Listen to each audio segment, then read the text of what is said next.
Berita menarik hari ini di asoka.com Selasa 21 Disember. Baiklah, pada hari ini kebanyakan daerah mencatat pertambahan kes hari ini yang menyumbang kepada peningkatan kes baharu di Sabah kepada 156 kes hari ini berbanding 122 kes malam. Jurucakap Perkembangan Harian COVID-19 Sabah Datuk Seri Masri Manjun berkata, daerah Kota Kinabalu juga kembali merekodkan jumlah kes yang tertinggi dengan 28 kes. Sementara itu, kerajaan negeri hari ini menerima bayaran dividen interim ketiga lebih 14 juta ringgit daripada kumpulan sawit Kinabalu. Pembayaran dividen interim itu disampaikan oleh pengarah urusan kumpulan sawit Kinabalu, Datuk Bacho Jansi, kepada Setiausaha Kerajaan Negeri Datuk Safar Untong yang mewakili kerajaan negeri. Majlis itu disaksikan oleh Ketua Menteri Datuk Seri Haji Jinor pada mesyuarat ahli Lembaga Pengarah Sawit Kinabalu hari ini. Sawit Kinabalu berjaya merekod keuntungan sebanyak 333 juta ringgit sebelum cukai berbanding unjuran sebanyak 131 juta ringgit, iaitu yang tertinggi dalam sejarah sejak syarikat itu diperbadankan 25 tahun lalu.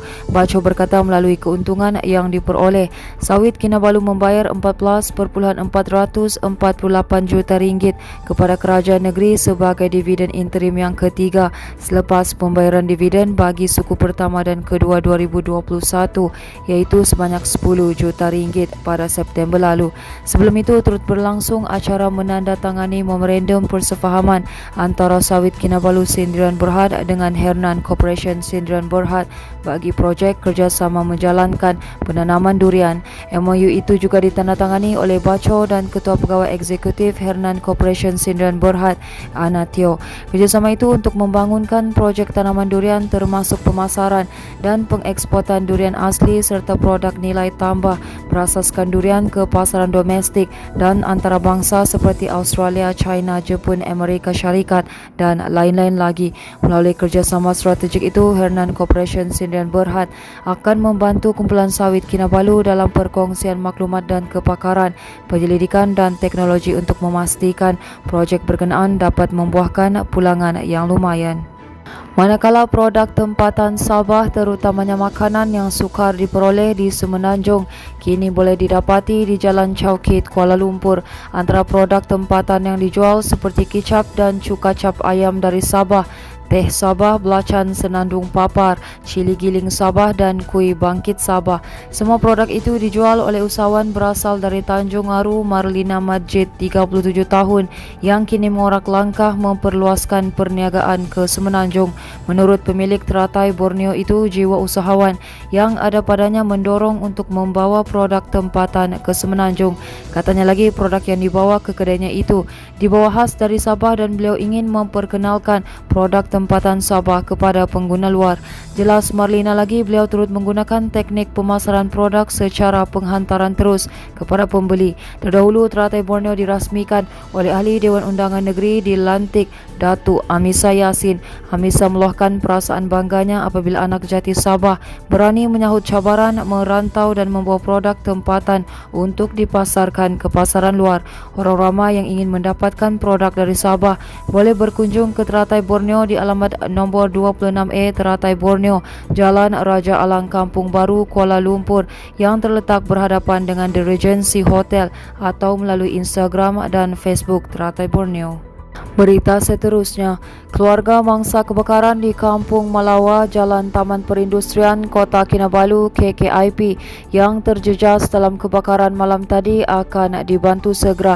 Jaminan itu diberikan Ahli Dewan Undangan Negeri Karambunai, Datuk Yaakob Han, ketika melawat lokasi kejadian di Sepanggar malam tadi. Sambil melahirkan perasaan simpati kepada mangsa kebakaran, beliau berharap mereka yang terjejas tabah menghadapi dugaan berkenaan.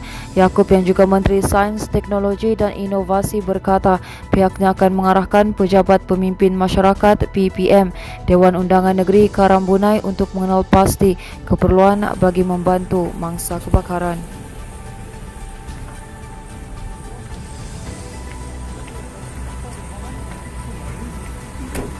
Baiklah, ini merupakan berita terakhir dari kami, di mana pemandu dan kelindan lori yang membawa bekalan ikan terselamat selepas kenderaan dinaiki terbabas sebelum terbalik dalam kejadian di Jalan Tuaran Bypass berhampiran Taman Changi, Kota Kinabalu malam tadi.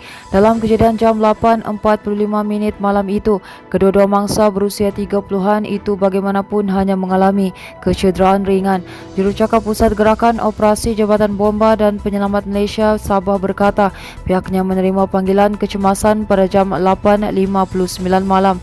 Katanya susulan laporan itu, sepasukan 9 anggota dan pegawai bersama sebuah jentera serta van unit bantuan perkhidmatan kecemasan dikerah ke lokasi kejadian. Sebaik tiba di lokasi kejadian, kedua-dua mangsa mengalami kecederaan dan pasukan bomba terus membantu memberikan rawatan awal. Tambahnya kedua-dua mangsa bagaimanapun tidak memerlukan rawatan lanjut di hospital. Menurutnya, pasukan bomba kemudiannya bertindak membersihkan tumpahan minyak hitam di jalan raya berkenaan. Baiklah, itu sahaja yang dapat kami kongsikan setakat ini. Teruskan bersama kami untuk mendapatkan berita komprehensif hanya di diasoka.com.